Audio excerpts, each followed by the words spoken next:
ज्वारीमध्ये fibres भरपूर असतात. त्यामुळे ज्वारी खाणाऱ्याला पोटात गॅस होणं, बद्धकोष्ठता, पोट फुगणं, जड वाटणं, पोट साफ न होणं या समस्या कधीच होत नाहीत. ज्वारीमध्ये कॅल्शियम आणि मॅग्नेशियम हे 2 घटक मुबलक प्रमाणात असतात.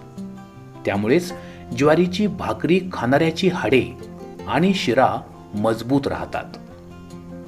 ज्वारीमध्ये लोह देखील आढळतं, ज्यामुळे शरीरात रक्ताची कमतरता भासत नाही, अर्थात ॲनेमिया सारखा आजार होत नाही.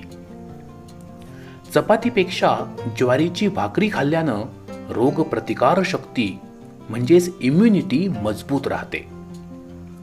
ज्वारीची भाकरी खाल्ल्याने शरीरातील बॅड कोलेस्टेरॉल अर्थात LDL कोलेस्टेरॉल कमी होतं आणि आपला हृदयाशी संबंधित